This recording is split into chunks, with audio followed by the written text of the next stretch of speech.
and click the bell icon for television updates.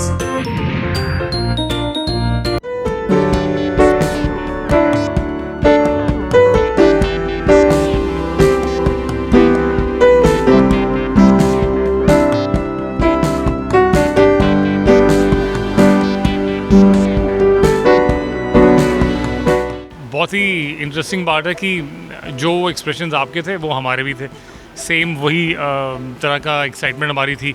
और हमें बिल्कुल नहीं पता था, जब हम ये शूट कर रहे थे हमें बिल्कुल नहीं पता था कि ऐसा कुछ निकल के आएगा। और बहुत ही कम टाइम में मैं सब कुछ किया है। आई वाज आस्किंग, उनको भी पूछ रहा था क्योंकि लड़कियों वाली साइड का हमने देखा नहीं है। सो जो भी देखा वो एक सरप्राइज़ है। जो हमने किया था वो तो हमें पता है, लेकिन वो दे टेलिंग मी कि हमने 2-3 घंटों में ही पूरा किया है। सो बहुत ही धमाल की चीज़ है। हमने क्या क्या किया है, अभी तो entire thing has not been shown. I think when the episodes will come तब और पूरा गाने दिखाए जाएंगे। तो beautiful I would say. I think Holi एक ऐसा फेस्टिवल है जहाँ पर आप सारी नेगेटिविटी, पुरानी चीज़ें जलाकर ख़त्म करके आगे बढ़ते हो। सो आई थिंक लास्ट 1-2 साल हम सब के लिए बहुत ही स्ट्रेसफुल रहे। सो आई थिंक वो तो Hai, Albela will finish that time for everyone and Holi का फ़ायदा उठाते हुए we are coming with this nice amazing happy feel good show. Woh तो Hai Albela, and I am sure आप देखोगे, पहला एपिसोड देखोगे आपको बहुत अच्छा लगेगा एंड उसके बाद फिर हमें बोलना नहीं पड़ेगा कि आप देखते रहिए, because I think you will keep on watching it. I think छोटा होते हुए मुझे वो एक एडेड बेनिफिट है हर मस्ती करने की और गलतियाँ करने की और फिर बस कान पकड़ के सॉरी बोलने की।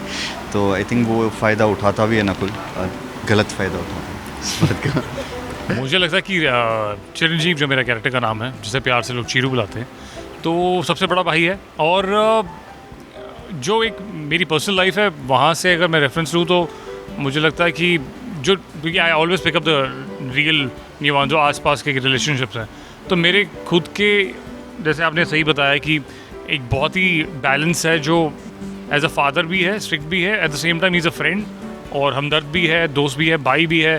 तो वो एक चीज़ जो मैंने हमेशा अपनी इक्वेशन रखी है अपने सिस्टर के, मेरे बेटे बेटी जो basically my niece and nephew, तो उनकी तरफ मैं हमेशा ऐसा ही हूँ कि दोस्त रहा हूँ, प्ले स्टेशन के लिए गेम खेला, बट जब कोई सीरियस बात होती है तो मैं स्ट्रिक्ट बहुत रहा हूँ। तो same equation I try to imbibe in this character. मैंने कोशिश की है कि दोनों भाइयों की तरफ उसी तरह की इक्वेशन रखूँ, और जो कहीं हद तक वर्क कर रही है, क्योंकि प्रोमोज़ में जिस हिसाब से people are liking the bonding, वो कुछ डिफरेंट, वही उसकी यूएसपी भी है इस शो की। और यही इमोशनल क्वेश्चन भी होगा इसका, कि जो एक जिससे कि ऑडियंस को कनेक्ट कर सके। तो मेरे लिए ये ज़रूरी है कि एज अ चीरू कैरेक्टर ये ऑडियंस से कनेक्ट कर सके, ये सोच के कि बड़ा भाई हो तो ऐसा हो, या नहीं है तो क्यों नहीं है। भाइयों की गलतियों में पर्दा डालना पार्ट ऑफ बड़े भाई का एक रूल होता है, बट फिर उस हद तक ही जहाँ तक वो बिगड़े ना। बीच वाला भाई जो है वो है काना, जो शाहिद प्ले कर रहा है, और Nakul Kinshuk is playing.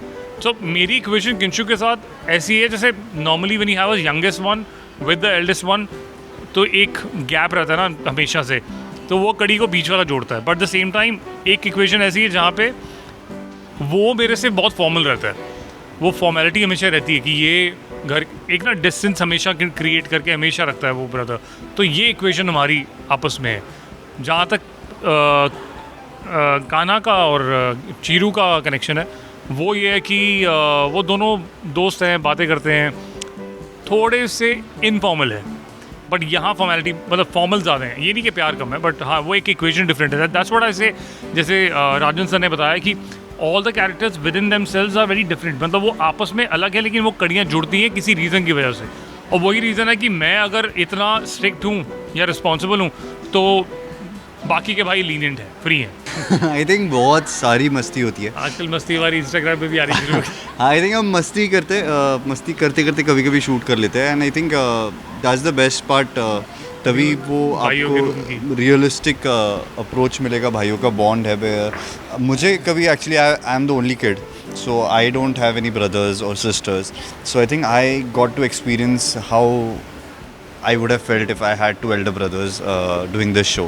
So yes, he's like the eldest one, yeah, and he's the beach wala bhai, and बहुत मस्ती करते हैं, मस्ती करते करते शूट कर लेते कभी कभी। हाँ, हमारे स्पेशली जिस दिन हमारे बॉयज़ रूम का शूट होता है, जो कभी कभी सीन्स आते हैं, वो पूरा दिन हमारा वहाँ लगता है। लंबे लंबे, आपने आज उस एक दिन की गाना- इक्वेशन अलग होती है। एक गाना आपने देख ही लिया, So, वो आप Gambo- सोच लो, वो गाना देख के आपको ऐसे लग रहा था शूट करते हुए हमने कितना मजा किया हो। तो वो जो हमारे जब उस दिन शूट होता है तब सेट की वाइब अलग होती है। तब कोई भी हमारे यहाँ पे कोई लड़की की घर के कोई शूट नहीं कर रहे होते, हम ही कर रहे होते हैं। उस वक्त अलग ही वाइब होती है। पूरा दिन हम ऐसे शूट करते हैं, मतलब मज़ा आता है, बहुत ही मज़ा आता है, मतलब फ़न करते हैं पूरा।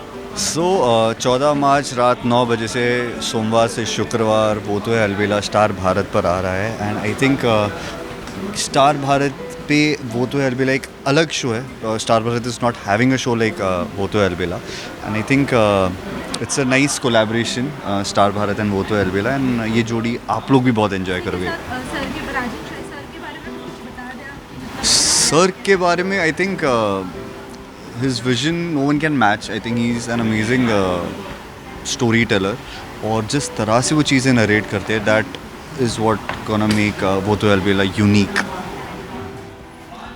हाँ, आई वुड से यही बात बोलना चाहूँगा कि स्टार भारत का एसोसिएशन डायरेक्टर्स कट के साथ, राजन सर के साथ, कुछ इस तरह से है कि राजन सर का विजन जैसे बताया कि यूनिक है। At the same time I believe इस शो की यूएसपी आम तौर पे अगर देखा जाए तो एक यूजुअल स्टोरी मिलती है, हर एक को लव स्टोरी मिलती है, कुछ प्रॉब्लम्स मिलती हैं, बट ये शो की जो यूएसपी है वो 3 भाइयों पे है। आमतौर पे आप देखते हैं कि एक फीमेल प्रोटैगनिस्ट होती है जो हर कोई एक उसी जोन में चलता है कि you know as a main protagonist जो हमेशा रहता है, लेकिन this point of view is different from a usual show you will watch it. वो चीज़ का रिस्क लेना, आप खुद की प्रोडक्ट में कॉन्फिडेंस होना, that's only Rajan sir who can do it. So वो चीज़ देखने के लिए कि उन्होंने ऐसा कुछ डिफरेंट यूनिक सा कुछ बनाया, one should go and watch it. Make sure 14 मार्च से मंडे टू फ्राइडे 9 बजे से, ठीक रात 9 बजे से मिस मत करिएगा स्टार भारत पे वो तो है अलबेला। अलबेला में जो डबल ए है सर ने बताया था, वो मेरे को पता लगा कि वो ए मेरा है।